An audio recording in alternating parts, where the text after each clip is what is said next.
Hello, everyone, and welcome back to LUBED. I am your host, Gene Edwards. Just some side notes, because there's a lot of mumbling that Claude Giroux has been traded to the Florida Panthers. Peter LeBron reported 19 minutes ago, and right now it's 9:08 Pacific Standard Time. So he reported about 8:40 that there is no official trade as of yet, but it sounds pretty strong that Claude Giroux will be a Florida Panther. Holy smokes, the Panthers are going to be one team to contend with coming in the playoffs. Anyway, we're here to talk about the Oilers. What a game. Back and forth throughout this game, I was thinking, what am I going to call this? And for the first two periods, I had it called perfection. And then, unfortunately, Buffalo had to score in the third period to change it to near perfection. But I think this title here, Whooping or Woodping, is the most fitting name. I saw it on the Oilers message board after the game. I'm like, that's perfect. Let's get right into this. So, the first period game notes is Oilers controlled pretty much the whole first period. It's a battle between the two oldest goalies in the league. I do believe they are the two oldest, with Smith being 40 and Anderson 41. And they both made some pretty good saves, to start it off, including a massive scorpion save by Anderson. In the first period, it was Kailer Yamamoto getting his 15th of the year from CC and McDavid. And then Edmonton followed up at 13-10 with Connor McDavid getting his 34th of the year from Yamamoto and Kane. So it was 2-0 after the first period. Shots were 12-7 for Edmonton, 5 of which were high quality and 2 for Buffalo high quality. So, Oilers really were, and Buffalo played a good game too. I can't fault Buffalo on their play. It's just Edmonton just really outplayed them. And then we go into the second period of this one. Let me just get my notes here. So second period, the Oilers got a power play pretty early in this one, and it stunk. I'll be honest with you. They really couldn't get much going. Very sloppy. However, right after that power play in this game, power play's over. It's 5-on-5. The Buffalo Sabres managed to have 2 players without a stick. I think one fell out of one guy's hand and another one broke. So they're basically essentially a 5-on-3 with 2 players playing soccer. And they sustained pressure. And it must have been, I'd say 2 minutes, at least 2 minutes in the Buffalo zone. It was finally iced. Eakin of the Buffalo Sabres is taking his sweet-ass time getting back into the play. And then he does a fake face-off. McDavid's obviously getting a little bit choked at it.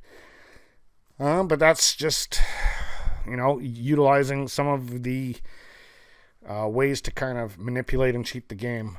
So anyway, Leon Draisaitl at 8:42 scores I'm almost going to call it the Bobby Orr style. Everyone knows that infamous goal that Bobby Orr got the Stanley Cup where he was supermaning through the air. This was very similar. No Stanley Cup reward for this goal, but it was a very similar goal. That's his 40th, and that was from Hyman. At 13:42, it was Darnell Nurse from Hyman and CC. We have a 4-0 game. At this point in time, the time of possession is 21:30 for the Oilers, 17:32 for the Sabres.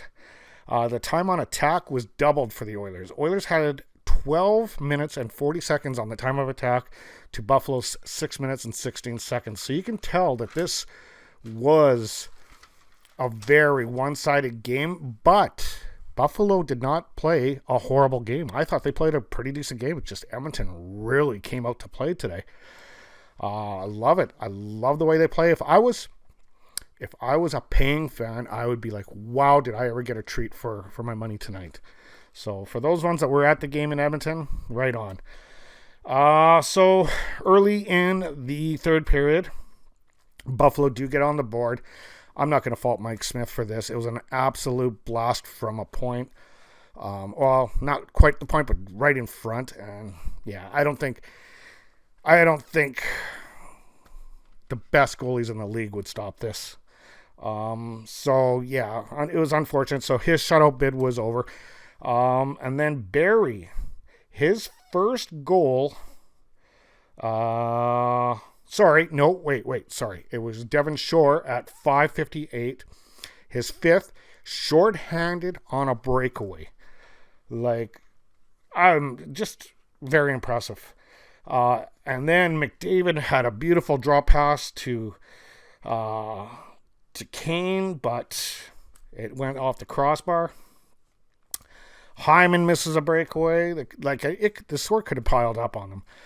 And then it happened again. Connor McDavid takes another stick to the mouth. I just watched the post-game interview. I don't think he lost any chiclets on this one. He did get some stitches on his cheek, I guess. But that's the second highest stick that Connor McDavid has took in, 2 weeks, 3 weeks? So he was pretty much, with the game already out of hand, he was pretty much done for the night. Tyson Barrie gets another one for the Oilers. This happens to be his first goal since November the 20th, and that was at 15:36 from Fogle and McLeod. Your final 6-1 Edmonton. Love it.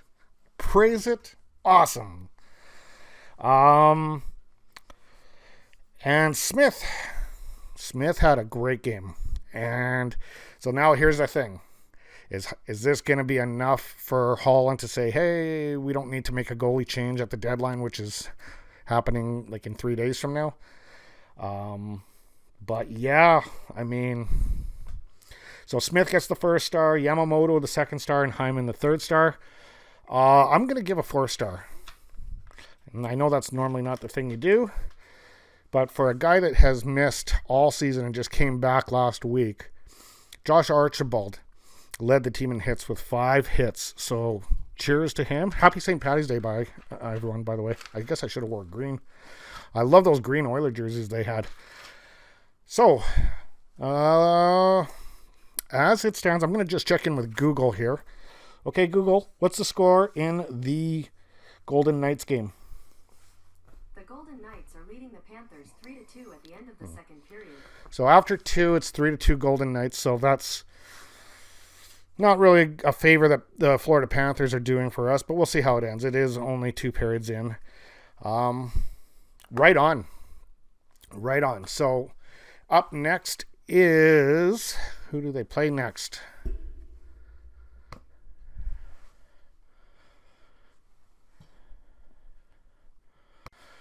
Okay, so up next, they will play the New Jersey Devils at the Rogers Place at noon. So we'll be looking forward to that. This is looking good, looking really good, and I will talk to you guys later. Have a good night, guys.